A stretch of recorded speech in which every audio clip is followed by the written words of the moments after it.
Her scream did not sound human. It cut through the heat of that Kansas afternoon like something dying.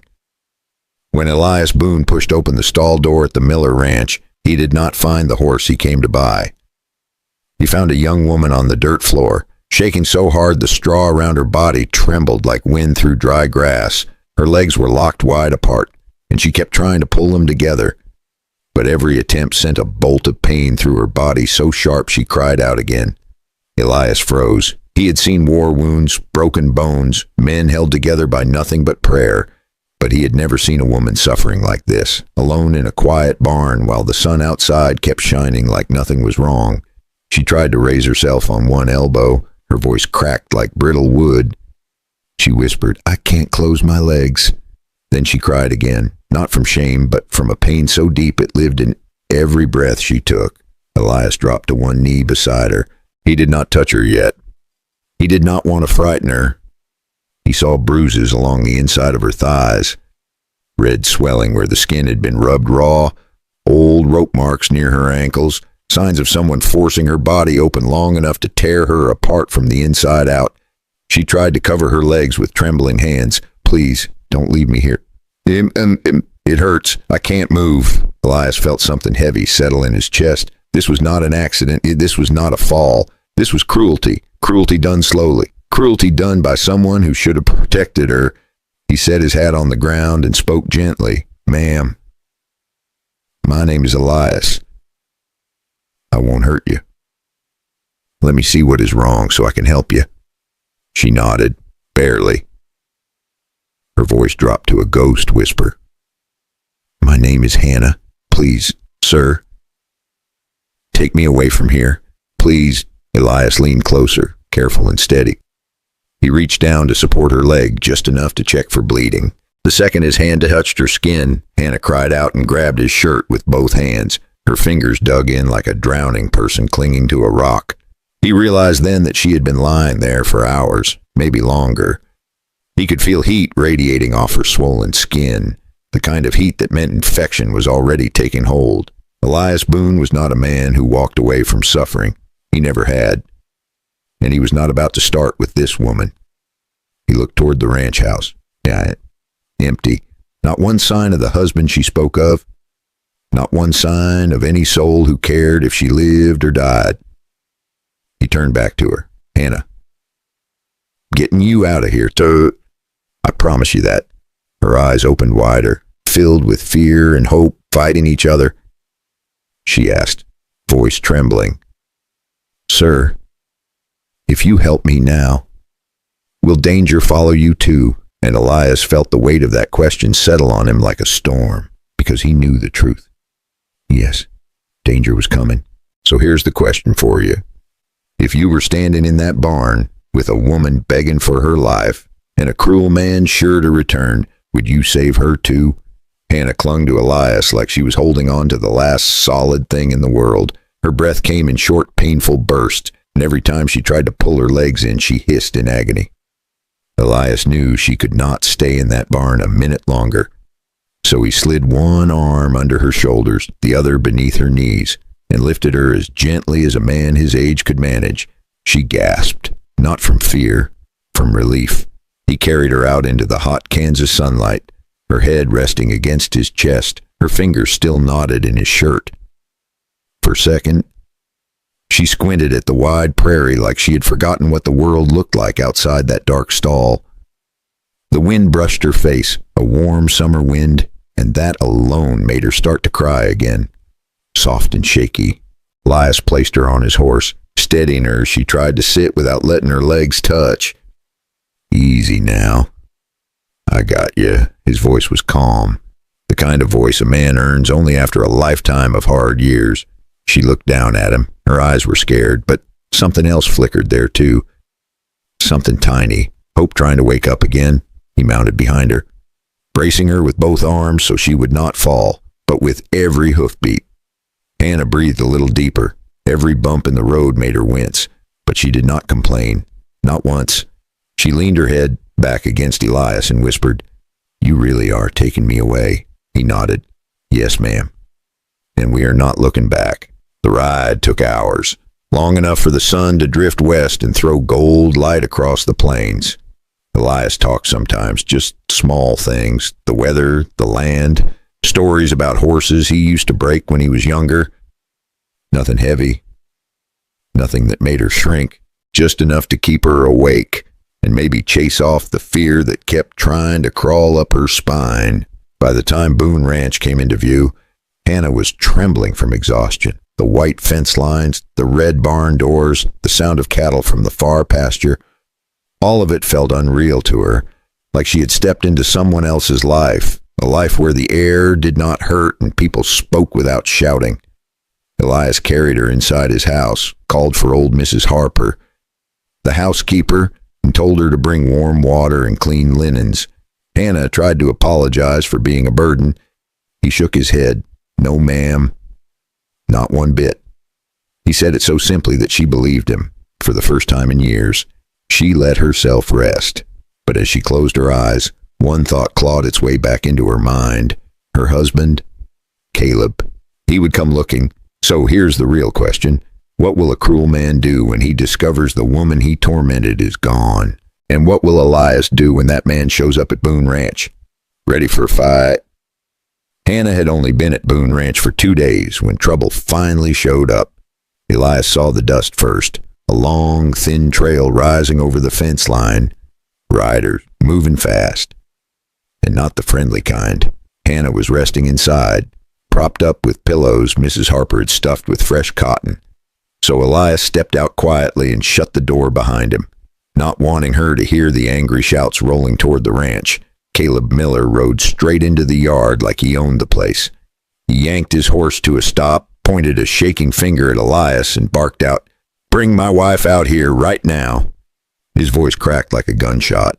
Elias did not flinch. He had been a working cowboy since he was 15, and men yelling never did much to rattle him. But the way Caleb's eyes burned, the way he spat the word wife like it was property, that stirred something hot in Elias's chest. Caleb dismounted and stormed up to him. "You took her. You stole her from me.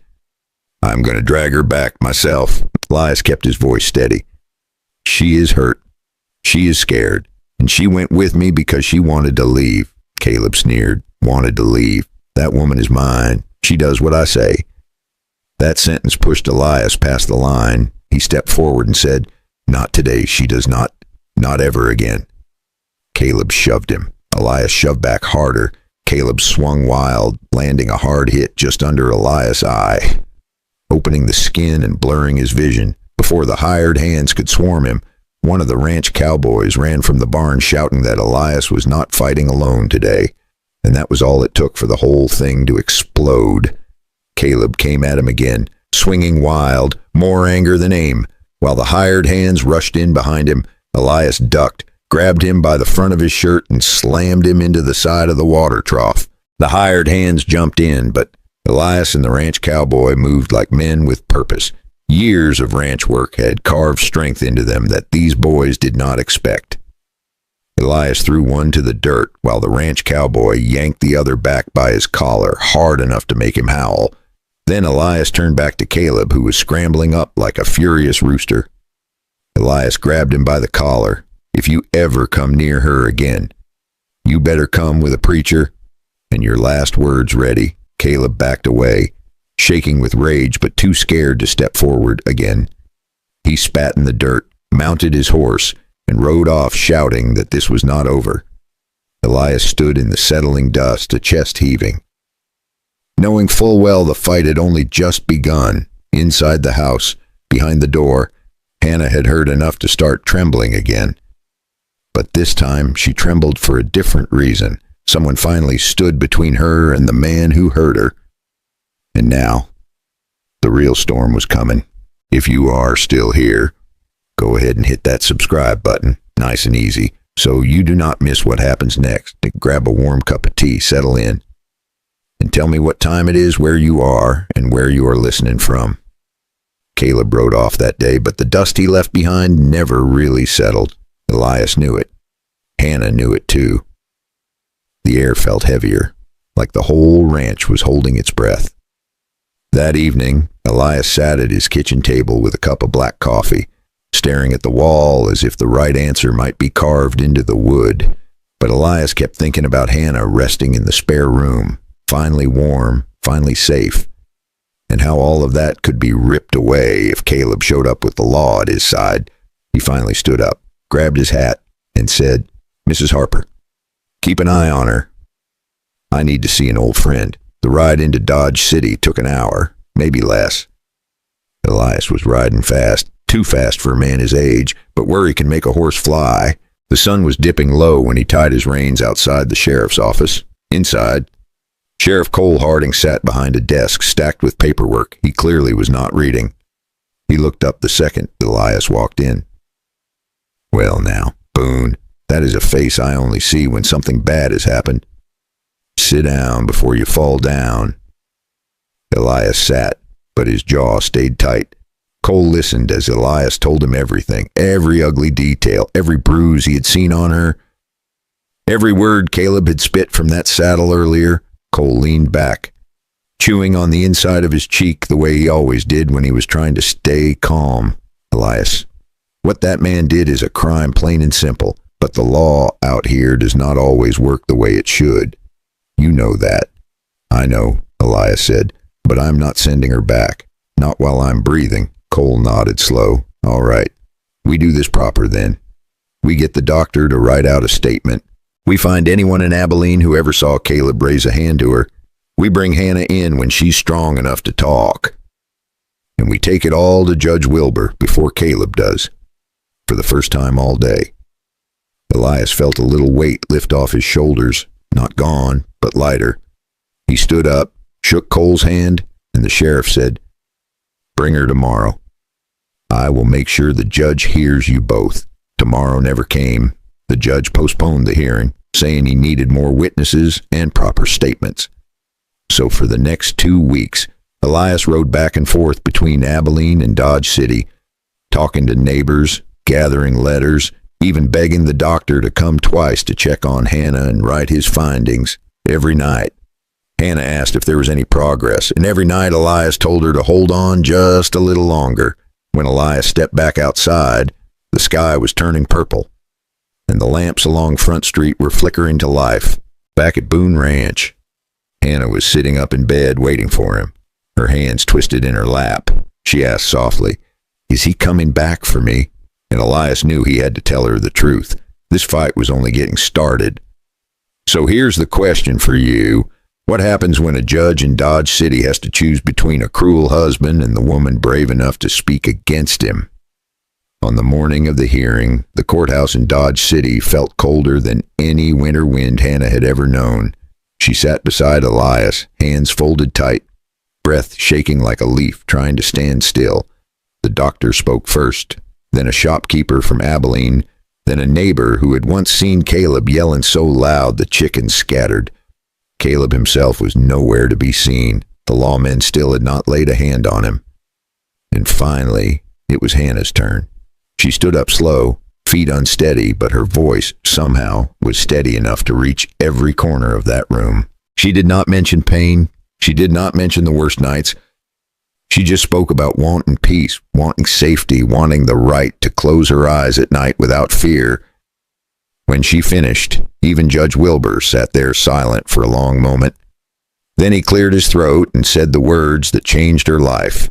Judge Wilbur announced that Hannah would receive a temporary order of protection, keeping Caleb away from her and from Boone Ranch. He explained that a full hearing would be scheduled in the coming weeks. Once more witnesses were gathered and the lawmen had time to track Caleb down. It was not the final victory, but it was the first real step toward one. The room felt brighter, lighter, almost holy. Hannah sat down, and the breath she let out was the first free breath she had taken in years. Elias looked at her, and she looked back, and nothing needed to be said. Some moments say everything without a single word. Months passed. Hannah helped in the kitchen, then in the garden, then out by the horses once her strength returned. And every evening, Elias found himself watching her laugh with Mrs. Harper, or listening to her hum while she folded laundry, and he realized something gentle but sure. She was healing, and so was he. One crisp morning, Hannah woke early, pale and dizzy, and Mrs. Harper smiled the way only older women do when they already know the answer. Later that afternoon, the doctor confirmed it. Hannah was carrying a child. When she told Elias, he went still. Then he sat down hard like someone had knocked the wind out of him. She worried he was upset, but then he chuckled under his breath, wiped his eyes, and said, "Well, I will be. Look at that. Life still finds a way." For Hannah, it was more than a child. It was proof she had never been broken. It was proof that kindness grows things cruelty never could. Far away on the prairie, Caleb eventually heard the news that Hannah was expecting. He froze, stunned that she could carry a child after all. Then his face twisted, part regret, part pure anger, as he muttered that this was not the end, and for the first time in a long time, she felt worthy of love, real love, quiet love, the kind that stays. Now let me ask you this. If you had been Elias Boone, would you have had the courage to step in when no one else would? And if you had been Hannah, would you have dared to start over when the world told you not to? If this story touched you even a little, give it a like. It helps more than you think. And go on and subscribe so you do not miss the next tale waiting down this dusty old trail. Pour yourself another cup of tea, settle in, and tell me, where are you watching from tonight? And how late is it on your side of the prairie?